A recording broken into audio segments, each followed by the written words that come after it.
VCD ini dibagikan gratis dengan tujuan untuk berbuat kebaikan.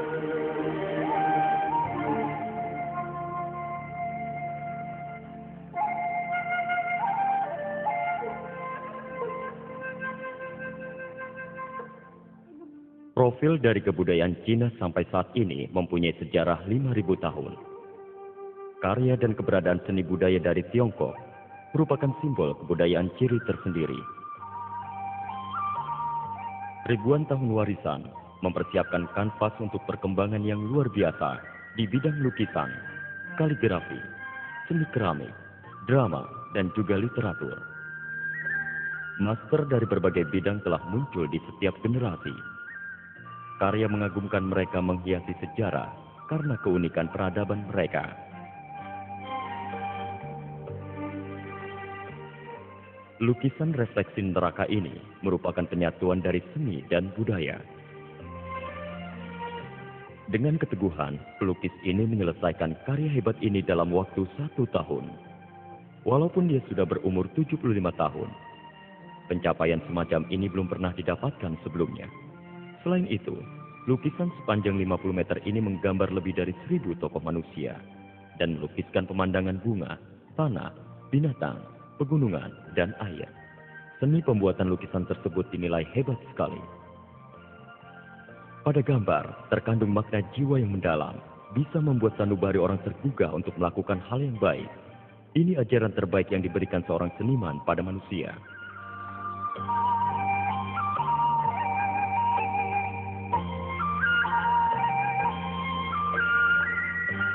Tuan Jiang Yuji lahir pada tahun 1938. Pada tahun 1964, beliau melakukan pameran lukisan untuk pertama kalinya. Pada tahun 1965, lukisan berjudul Tian Dan Fung Kuo mendapatkan penghargaan dari PDK dan dipersembahkan sebagai hadiah nasional untuk Presiden Korea Selatan Wu Zhenzi. Dan sekarang tersimpan di Museum Nasional Seoul. Beliau telah banyak memenangkan penghargaan. Pada usia 30, beliau menyadari sia-sianya ketenaran dan memulai kehidupan yang lebih sederhana. Saat pameran pertama, guru beliau bernama Tuan Ling Bingnam menerangkan, seni tidak hanya untuk dinikmati dan untuk hiasan, tapi harus dapat memurnikan dan menggugah hati orang. Karena itulah karya-karya seni beliau yang selanjutnya mengandung makna yang dalam walaupun tidak dapat berkata-kata.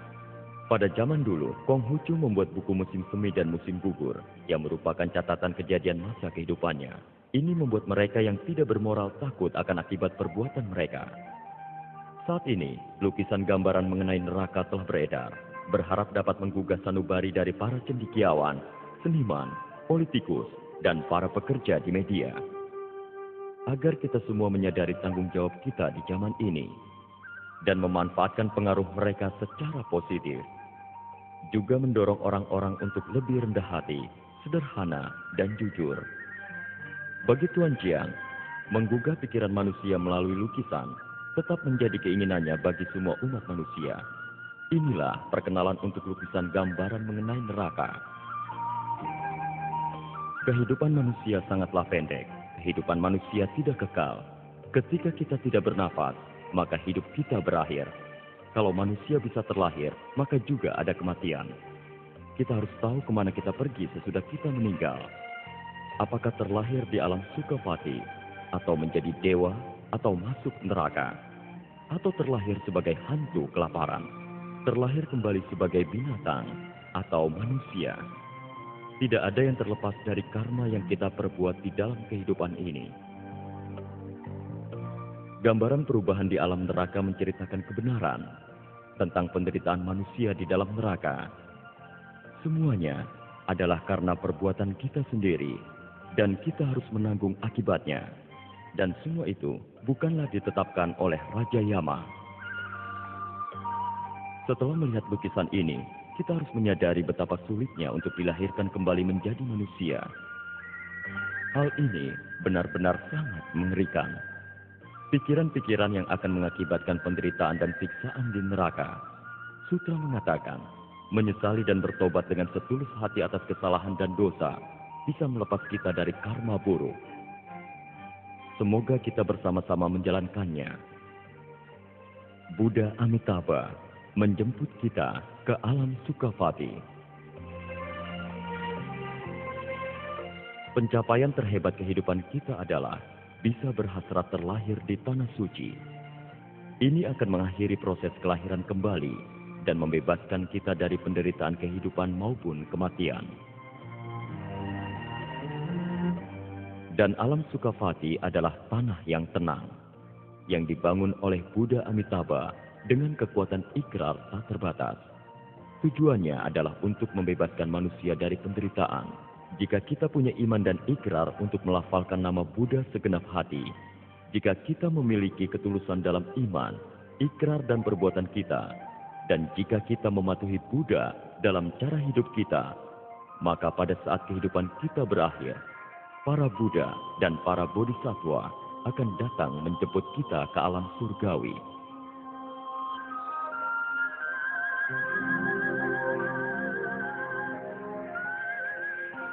Rajin melatih 10 kebajikan akan dilahirkan di alam surga. Jika kita tidak bisa terlahir di alam Sukhavati, tapi dalam masa hidup kita menimbun kebajikan, kita masih dapat masuk surga untuk menikmati kesenangan.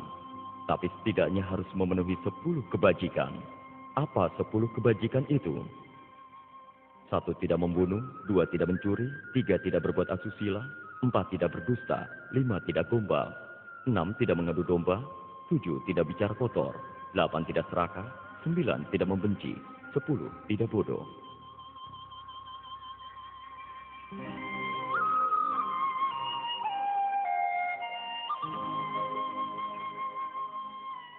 Terlahir sebagai manusia dengan menjalankan 5 sila Buddhis.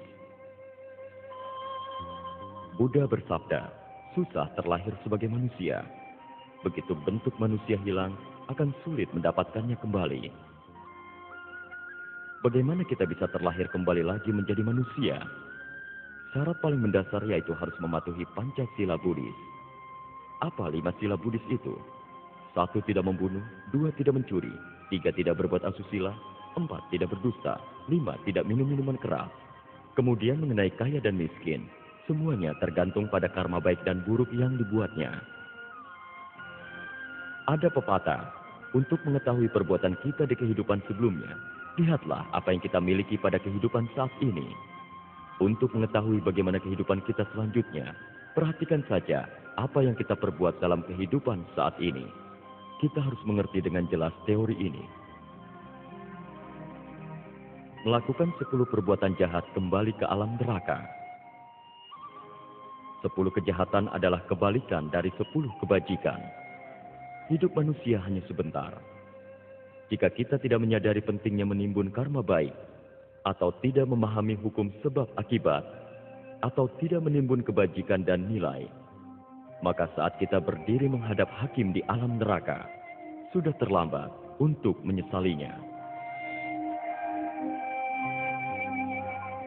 Terlambat untuk menyesal. Hakim sudah tiba untuk menghakimi kita.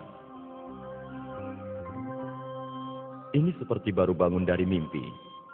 Semua perbuatan saat hidup akan dihakimi saat kita meninggal.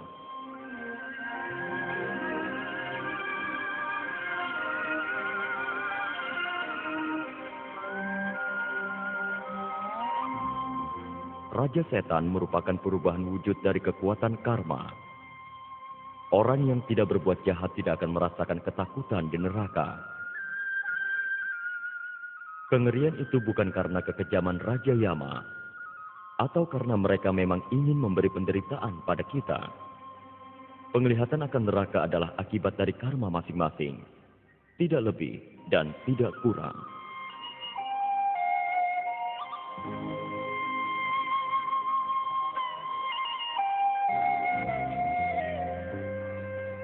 Aula pertama di dalam neraka, Aula Raja Chin Guang. Aula ini mengendalikan seluruh manusia yang meninggal muda. Hukuman dalam neraka sudah diputuskan. Semua roh yang dibawa ke aula ini untuk diadili dan diberi keputusan akan dihukum di alam neraka untuk mengurangi karma buruk mereka. Jika roh seseorang dapat mengimbangi perbuatan baik dan buruknya, maka roh itu akan dikirim ke aula 10 untuk dilahirkan kembali Tidak ada yang bisa sembunyi di hadapan cermin karma. Orang licik dan jahat akan terungkap. Ketika meninggal, tak ada yang dibawa kecuali karmanya sendiri. Cermin karma akan memperlihatkan semua perbuatan jahat kita. Tak ada yang bisa memungkirinya. Berbakti adalah paling utama dari ratusan kebajikan. Dosa paling berat adalah bunuh diri. Bunuh diri adalah perbuatan bodoh dan juga sangat menderita. Pembalasan dari dosa bunuh diri lebih menyakitkan. Orang itu harus mengalami penderitaan bunuh diri terus-menerus karena dia belum membalas 4 jasa kebajikan. Jasa kebajikan orang tua, guru, negara, dan seluruh manusia. Jika seseorang bunuh diri tanpa memenuhi kewajibannya dulu, bukan hanya orang tua yang merasa sedih, tapi pasangan dan anak-anaknya akan menjalani hidup yang menderita. Karena itulah, dosa ini dianggap sangat berat.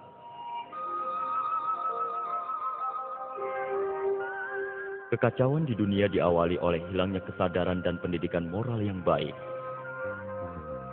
Dalam kehidupan kita, mudah untuk melakukan karma buruk. Contohnya, seperti terikat dengan perbuatan asusila atau perjudian, ketagihan minuman keras, dan tidak berbakti pada orang tua, atau melupakan jasa orang lain. Satu kesalahan mengakibatkan penyesalan berkali lipat. Sudah terlambat menyadarinya ketika ajal sudah di depan mata. Jika semua gagal melaksanakan kewajibannya, karma yang tidak terhingga akan didapatkan. Ada 3 sumber dasar kesalahan-kesalahan manusia. Keserakahan, kebencian, dan kebodohan. Kurangnya moralitas di zaman ini disebabkan oleh manusia yang tidak menuruti ajaran-ajaran dari orang kudus dan mulia. Banyak orang yang mengenali agamanya sendiri hanya dari luar, bukan dari inti ajarannya, yakni nilai moralitasnya.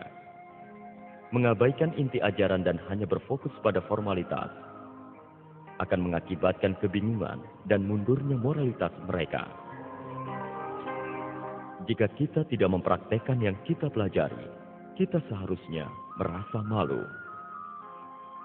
Kami mulai menyebarkan ajaran mulia untuk mendidik masyarakat. Jika tidak mengharmonisasi diri dengan ajaran tersebut dan tidak berperan sebagai panutan, namun sebaliknya mencari ketenaran dan keuntungan semata, maka mereka pertama akan masuk neraka untuk diberi pengajaran, lalu masuk neraka lain untuk menebus dosa-dosanya. Mereka yang berbuat curang, mengecewakan mereka yang tulus. Tujuan pendidikan sosial adalah mendidik dan melayani masyarakat. Tujuan utama mereka adalah kepentingan masyarakat. Jika mencari keuntungan, dia bukan hanya menjelekkan nama baik pendidik, tapi juga mengecewakan masyarakat. Contohnya, jika pengajar sutra Buddha salah mengucapkan kata-katanya, atau jika mereka tidak fokus dan tidak tulus, maka mereka harus mengurangi dosanya setelah meninggal, kemudian dibawa ke neraka lain untuk menebus dosanya. Cahaya redup lentera minyak tidak dapat menerangi hati orang yang gelap. Pengetahuan baru bisa memberikan keuntungan bagi manusia lain, tapi juga bisa membawa bencana jika orang yang menyandang nama agama tidak dapat mentaati ajaran-ajaran sutra. Mereka akan mengalami penderitaan yang hebat saat hakim tiba. Mereka juga akan terlahir kembali sebagai binatang untuk menebus dosanya. Manusia dibawa ke berbagai neraka sesuai dengan dosa mereka, yang ditentukan oleh jalur karma dan perbuatan-perbuatan kita di masa silam. Hukuman yang sesuai akan dijatuhkan pada kita.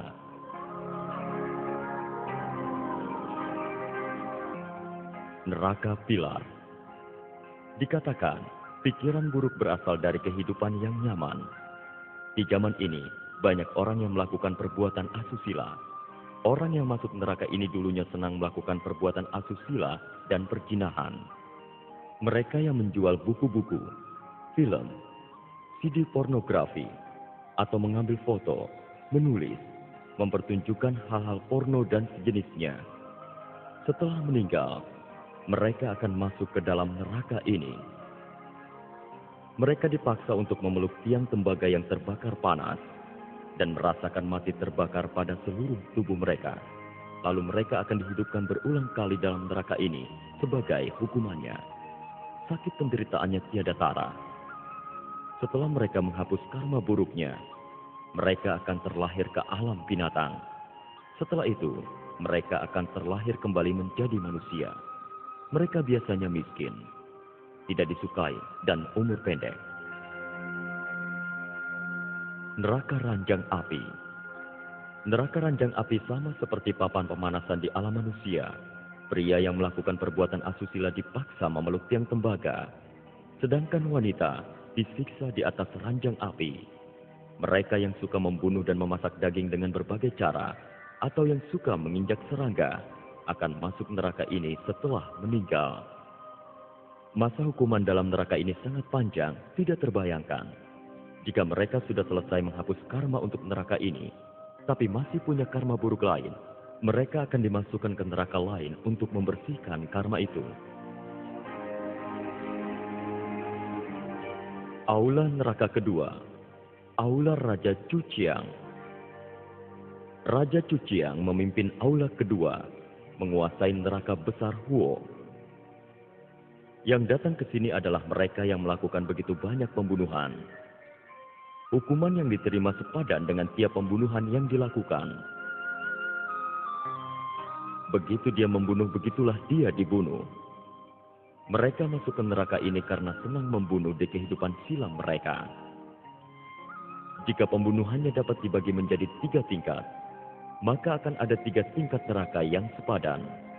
Singkatnya, hukuman sesuai dengan karma masing-masing. Dan manusia dapat dikirim sampai ke 16 tempat untuk menjalani hukuman. Seseorang akan masuk ke neraka lain setelah menyelesaikan penderitaan di sini. Hukuman ini bisa berlangsung selama ratusan atau ribuan tahun. Penderitaan semakin meningkat di tiap lapisan dari 16 tempat ini. Setiap lapisan terhubung, sehingga penyiksaan tidak ada hentinya.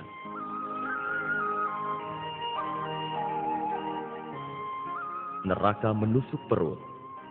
Mereka yang melukai makhluk hidup lainnya, seperti membunuh makhluk air dengan tombak atau memburu binatang, akan mendapatkan hukuman ditusuk perutnya.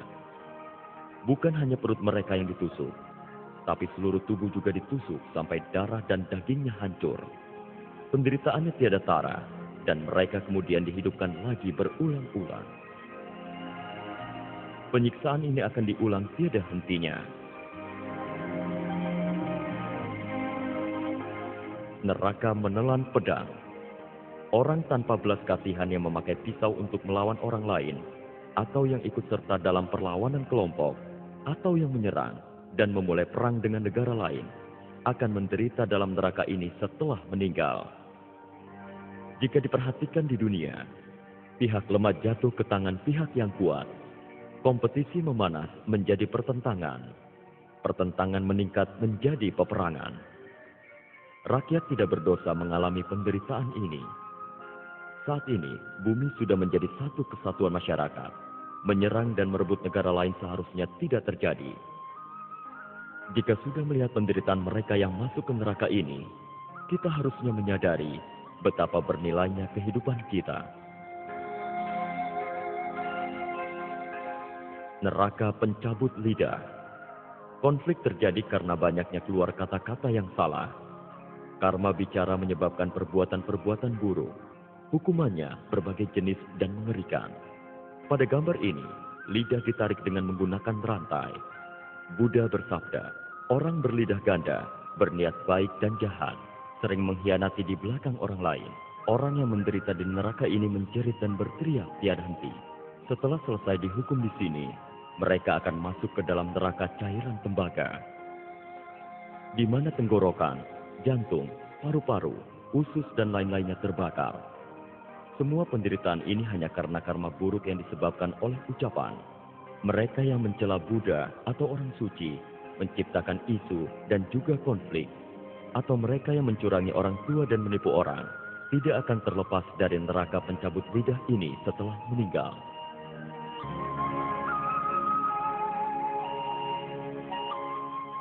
Neraka hukuman cambuk. Sekecil apapun seekor binatang, mereka tetap makhluk hidup. Sengaja mencambuk dan melukai binatang kecil atau menginjak semut. Walaupun mereka tidak bisa bicara dan melawan, penderitaan mereka tidak berbeda dengan manusia. Orang yang tidak punya cinta kasih ini akan dihukum dan dipukuli setelah meninggal. Setiap perbuatan ada balasannya. Seperti bayangan yang mengikuti, kita harus mewaspadainya. Neraka cincangan. Manusia, untuk memenuhi nafsu kenyangnya, mereka suka makan daging berdarah. Mereka pun akan dipotong-potong setelah meninggal. Seperti dikatakan, pikiran adalah pelukis yang melukis karmanya sendiri. Setiap orang harus menerima akibat dari perbuatannya masing-masing. Neraka sedingin es. Menaruh makhluk hidup ke tempat dingin agar mati beku, seperti meletakkan ikan di ruang beku, atau membekukan orang begitu meninggal adalah perbuatan tidak baik. Mereka yang melakukannya akan dikirim ke neraka ini. Buku Yusun Lunke mengatakan, mereka yang menggunakan kekuasaan untuk menganiaya orang lain atau merampas harapan orang lain dengan kejam akan dikirim ke neraka ini. Sekarang banyak orang menggunakan ancaman untuk melakukan pemaksaan. Setelah meninggal, mereka tidak akan mudah terbebas dari neraka ini. Begitu juga dengan orang yang suka minum minuman keras dan berzina, juga mereka yang tidak berbakti pada orang tua mereka. Neraka hantu kelaparan. Kemarahan akan menyebabkan begitu banyak hambatan. Orang jatuh ke neraka ini karena keserakahan mereka. Karena serakah, mereka tidak mau memberi. Hantu-hantu kelaparan ini menderita karena haus dan lapar. Dan juga menderita karena terbakarnya tubuh mereka. Air matanya turun bagaikan hujan, menangis dengan menyedihkan.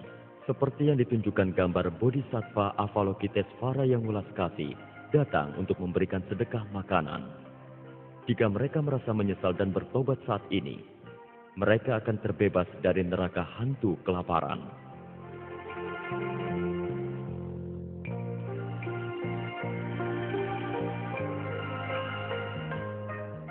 Neraka genangan darah.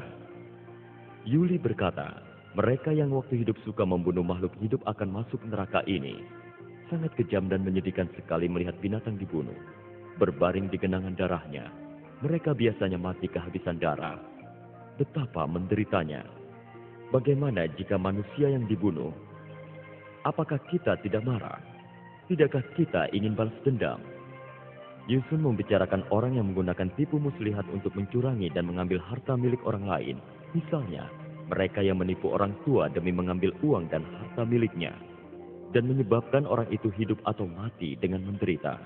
Mereka melakukan dosa yang sangat berat, sama seperti hantu penghisap darah. Setelah meninggal, mereka akan masuk ke neraka ini untuk menebus dosa.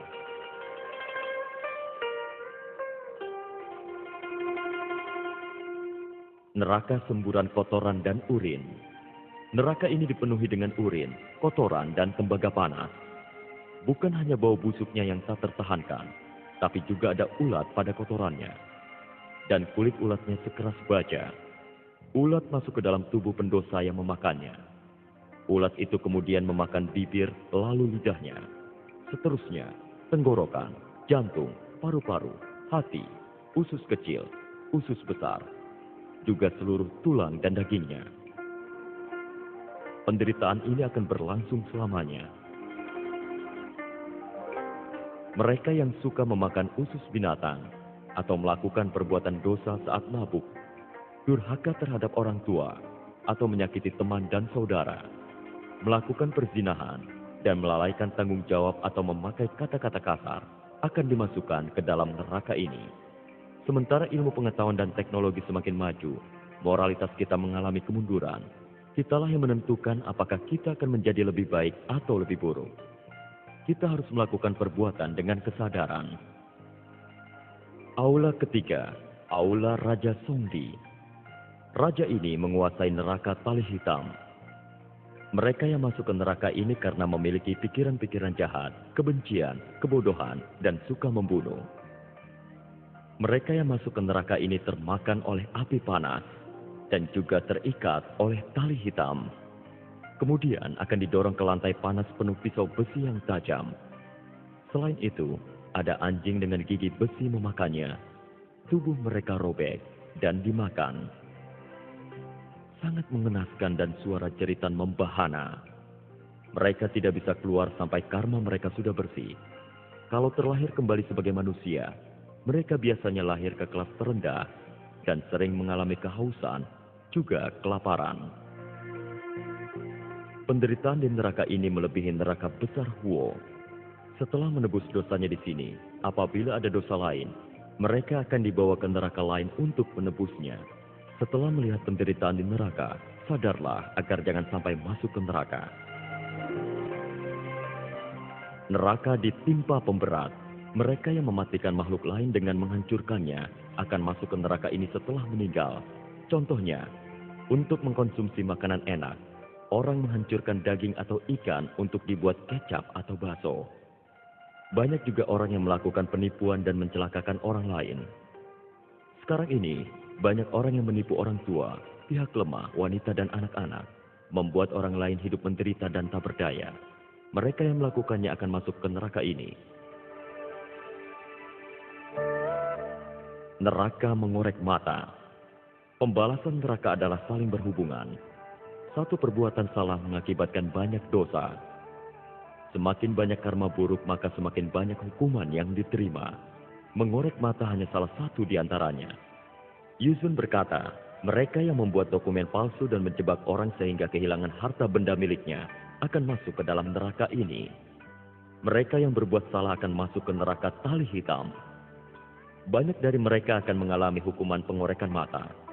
Neraka digantung terbalik. Jika seseorang senang menganiaya, seperti memaksa makhluk hidup jalan terbalik, atau menggantung ikan dan udang terbalik setelah berhasil menangkapnya, atau mereka yang memanggang babi, domba, sapi, ayam, dan juga bebek, atau hewan lainnya, akan dikirim ke neraka ini. Mereka yang memasang perangkap dan memburu binatang serta menggantungnya terbalik, atau mereka yang menculik dan melakukan perbuatan zina pada korbannya, akan dimasukkan ke dalam neraka ini.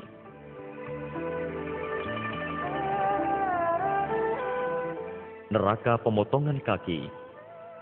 Yuzun berkata, mereka yang kuat dan menyiksa yang lemah, atau menggunakan kekuasaan untuk menganiaya orang lain, misalnya berlaku kejam pada bawahan dan pembantu, dan membuat hidup mereka menderita, akan dikirim ke neraka ini, di mana kaki mereka akan dipotong sebagai hukumannya.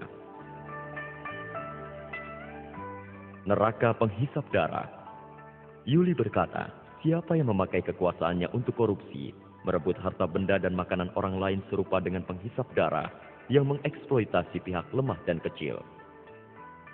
Setelah meninggal, mereka akan masuk ke neraka penghisap darah. Mereka akan diikat di ruangan penuh kelelawar. Mereka akan mati karena darahnya dihisap sampai habis. Mereka akan dihidupkan kembali ketika angin menyentuhnya. Dan mereka akan mengalami penderitaan yang sama berulang kali, sampai karma mereka sudah bersih.